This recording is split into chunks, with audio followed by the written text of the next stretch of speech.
You win! Mom, the stupid game broke again. Hey there friends, I'm Andrew from the Scrapbox, and I love to make Lego projects. Now, if you know me, you know that I love video games. You could probably tell by the massive amount of video game projects that I've made on my channel. So when Glitch announced that they were making a pilot for GAMEOVERSE, a show all about video game characters, I was ecstatic. And since it just came out yesterday, we're gonna transform the main protagonists into Lego figures. Let's get to it.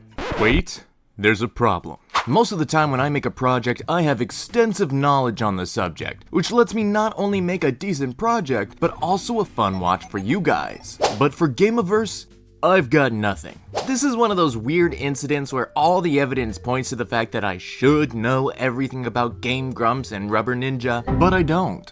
I definitely know of them, but more in the way that a mom would say, "Hey, that's that clown girl you like so much. Pippi, right?" Huh? Instead of having the level of understanding that allows you to predict parts on the next episode. And since for us time is linear, I am faced with a choice. The classic YouTuber, pretend I know everything when in fact I know nothing approach, or do hours of deep research to scrape up all the lore. Fine. 4 episodes and a secret Christmas special later. Okay, I've learned about Gobbles and Flappers and the basic premise, but I'm missing the entire kit and Kaboodle. And I've seen fan art of Kit going back at least 9 years, but most official posts don't exist anymore. So where did she come from?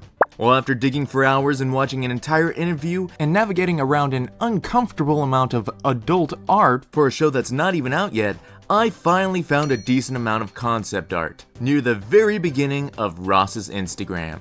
And that's it. Well, I guess we're caught up now. Time to make some figures. Editor Andrew here. At this point, I have now seen the pilot and I really enjoyed it. I basically sat there like this the entire episode. There is one giant concern I have about the show, but I'm gonna save that commentary until later in the video. Okay, back to it. Kit. Kit is the series' main protagonist, the hero of her world. She's also a cat girl, which people seem to be really excited about. We're gonna start off with her torso, aka the top of her mini dress, and is a mini dress the best outfit for fighting bad guys? Maybe. I honestly couldn't tell you because I'm still hung up on the cat girl thing. Because the concept of a cat girl or cat lady confuses me. Like, I know what a cat is and I know what a lady is, but a lot of people find, I'm gonna call them cat ladies because Catwoman is taken and we're talking about adults. A lot of people find cat ladies attractive, and I just can't see it. How do I put this? Furries. Not even remotely my cup of tea, but I can wrap my head around why someone would be into that. But when you take the concept of a cat lady and bring it into the real world, you get Cats 2019. Yikes. And that's the best case scenario, because they still have mostly human features, and we can see that Kit has a cat nose, which implies a cat snout. So real best case scenario for Kit, we're talking about 2003's Cat in the Hat. And now I'm imagining Mike Myers as the Cat in the Hat, wearing a mini dress, fighting bad guys, and he's doing a great job, and I can't tell if it's because of the dress or just his cat-like reflexes. But when all is said and done, that's definitely what cat ladies look like, and if that's your thing, good on you, but it's not my thing, so not good on me. Or good on me, whatever the phrase is. Plus cat girls are an outrage and Mongo is appalled. Oh my lord, I just realized Kit works both ways. One, as the whole Kit and Kaboodle, and two, it's short for kitten. Wow, I really slept on that realization.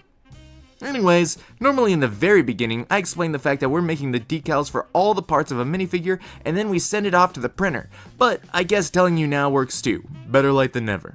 Speaking of printing things, I hate this printer. It works 10% of the time. Like just now, it decided that the white base coat should start down here. That's supposed to be the shoulder. On a second go round without changing anything, it's almost perfect. Yet somehow too far to the left, which I think is the first time it's done that. And third time's the charm, this is the best we're getting, and we put it all together and Kit isn't bald. I think that's the problem. And I don't think that piece exists in Lego. Luckily for us, I have Blender. Wait, no. Blender! And once we dislodge the cursed cube forever, we can take hair that does exist and pile a bunch of weird blobs onto it. And while we're slowly merging those blobs into something remotely considered a hairpiece, I can take the moment to thank all of my wonderful Patreon members. These brilliant weirdos took a good long look at me and my ramblings about Cat in the Hat and decided, yeah, that's the guy. I'm gonna toss some coins into their proverbial hat because I like the cut of their jib. And for that, I'm eternally grateful, because it allows me to complete custom hair sculpts like this. So to all those wonderful people, may both sides of your pillow be cold and your spaceship shields be at full health.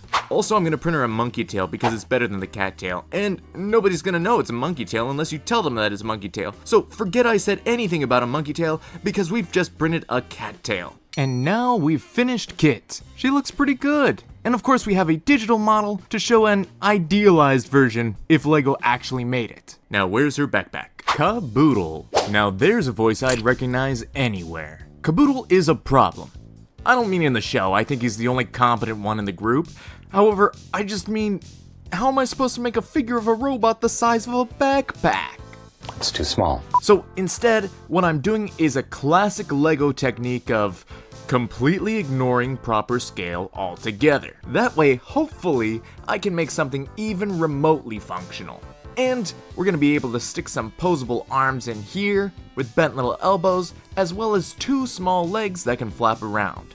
Then all we need to do is seal off the top and finish it with a tile. That will be our base before we pop back into our drawing program to create a basic version of his face so we can print it on the tile. Now, to be completely honest, I made this before watching the first episode because it wasn't out yet, and I wasn't quite sure what his behavior was gonna be like, so I kinda just gave him this generic, can-do, cocky smile. I mean, it fits.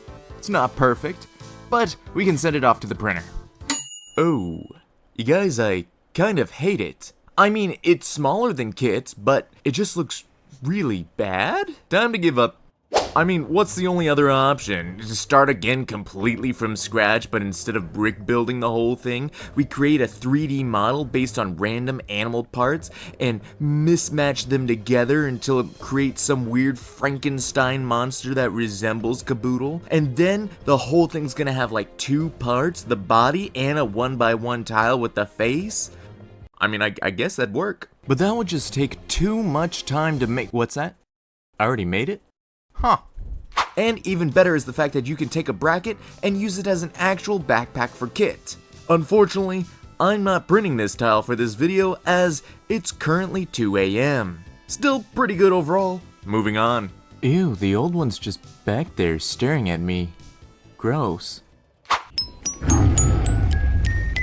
Gobbles. Gobbles is pretty simple. I mean, he's a dinosaur with a tie. So I started with a magenta base and gave him a light pink stomach before moving on to his tie. I think the most difficult part about this torso was simply finding a font that gave us a circular G, but we got there. And after making the front of the torsos, we can move on to adding his dark little patterns on his shoulders. Pretty simple. And then I had a little bit of trouble with the small spikes on his back. I always hate when Lego makes the overtly 3D parts of a character as a simple print. It's lame. And yet here I am, doing the exact same thing. Why? Because attaching a 3D sculpt to the head means his head can't turn, and attaching it to the tail would be less structurally sound than I'd like for a Lego piece. And there definitely was no third option that I forgot about. Since Gobbles is lacking in the height department, I can't give him a full tail. So instead, we're giving him a short, stout duck tail. Now before the paleontologists burn the comment section to the ground, this has nothing to do with the dinosaurs actually had feathers phenomenon. Just merging the end was simply the easiest way to make a tiny dino tail. See, there you go, easy peasy. For his head, Gobbles looks like if Animal Crossing allowed dinosaurs. So we're gonna take after them by sculpting Gobbles a round orbish head.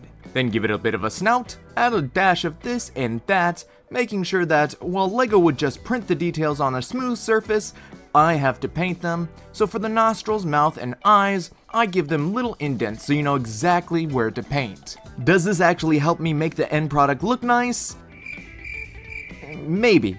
Hey, you guys ever feel like, I think I could be really good at something if I could just dedicate one entire week taking classes and practicing? But you can't. So you're stuck being mediocre for all time? No, just me?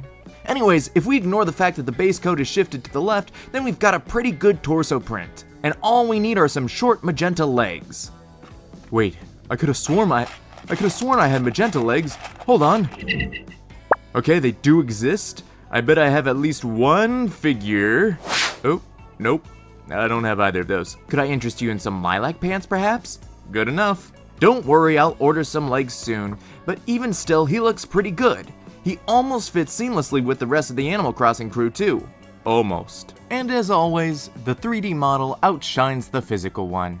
Nice. Usually I make commentary while creating, but I think this needed its own part. This show is fun. I very much enjoyed it, but there is one aspect I find troubling. I want to preface that, believe you me, I'm not some, oh no, they showed their ankle type stick in the mud. I'll take my helping of fan service and come back for seconds. But as someone who's no longer 12, it really took me out of the show when, in their very first episode, they put the two main women in bikinis while nobody else had to change at all. I mean, that guy's made out of paper and he didn't need a special suit for the ocean, so this seems a bit gratuitous. I had to double and triple check if maybe I was getting too old, but I think it's because the beach episode is supposed to come late in a series as a special gift with characters I've grown emotionally attached to. Meanwhile, this is only 10 minutes in. I don't know you! And then I realized, uh-oh, they've fallen into the one-woman mold problem. Which, if you're unaware, many shows and games have this issue where all the masculine characters come in tons of different builds and body types. Tall, short, buff, skinny, fat, etc.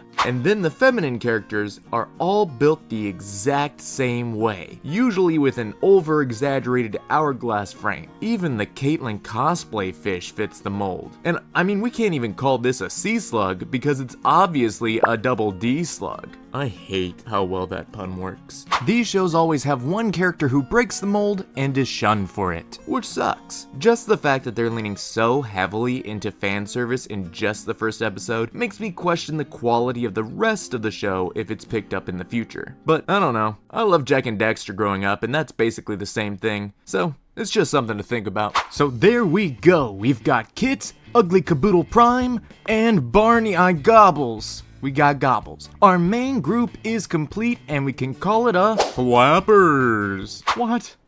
I did all this work before the pilot came out. I didn't know he'd be in there too. Ugh, fine, if you want Flappers so bad. Oh, I want to see Flappers. He's my favorite character. I'm mumbling something nondescript because it's what the scene calls for. Blah, blah, blah. There. He's a dolphin. I give you a dolphin. You couldn't ask for anything more because it's a dolphin. That's what he is. So now our main group is... Wait, hold on. Now our main group is completely complete, and together they look passable. End scene. And there you have it. The main protagonists from GAMEOVERSE as LEGO minifigures. I was really intrigued about the villain designs, so if you want to see them as LEGO minifigures, you gotta let me know down in the comments. But as always, I've been Andrew, you've been watching the Scrap Box. Do all the YouTube things like, comment, subscribe.